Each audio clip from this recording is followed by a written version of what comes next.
Gatekeepers, fuck racists, everything. So this song is for all y'all tonight that came out. It's called Snake Punch. You think you know me? I see you for who you are. You think you own me, but you can't take away my fire.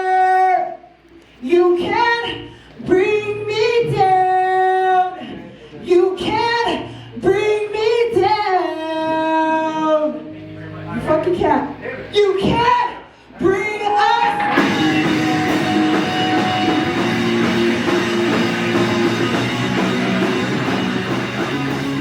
So my name is Kristy Martinez. I'm 35 years old, and currently I am a teacher's assistant in the musicology department at UCLA.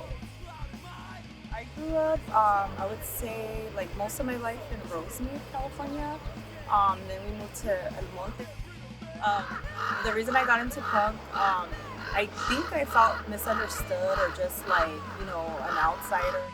Yeah, it was like very eclectic. So my parents, first and foremost, like, and I'm kind of proud of this. They're like metalheads. So my mom, she grew up with like metal, like when she was younger, like Black Sabbath and Judas Priest, kind of like that type of stuff. And some Led Zeppelin and like classic rock. My mom worked a lot, so I kind of like emulate my mom, like a working mom, like a single working mom.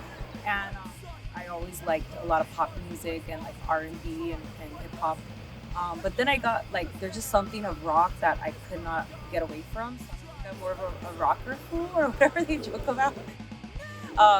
But yeah, I guess I felt more at home being in rock. And then yeah, I would say high school is like definitely where I turned to punk rock. There's not the greatest people sometimes in all scenes, and I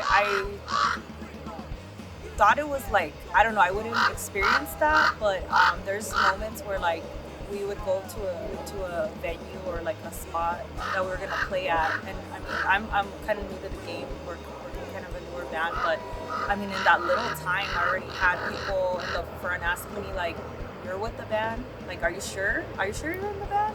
Yeah, and I was like, "Oh my god!" Like, like I would or they would almost have me pay or whatever and not believe that I was part of the band, or after a show, like they would give props to everybody but the like me, I don't know. And again, it could have been just like maybe that people want to respect as a woman, I don't know, but too it's like, yeah, you want to feel like you're part of this thing that you're creating.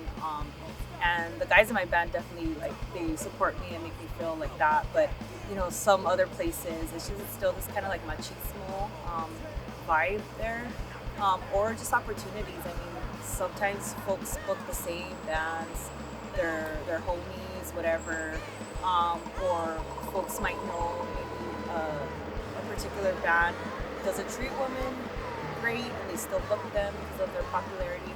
So I've seen things like that. Unfortunately, like that's happened, but folks are trying to change that, and either they won't book the band or they'll try to give other people opportunities. But I've seen that, so I would say like I'm a little newer, but we have seen that it is very gatekeepy. It is like people have their favorites, and they want to give their friends opportunities sometimes, but there are those that are trying to change it, and promoters that are trying to book newer bands or like switch it up, and that's really refreshing that they're doing that.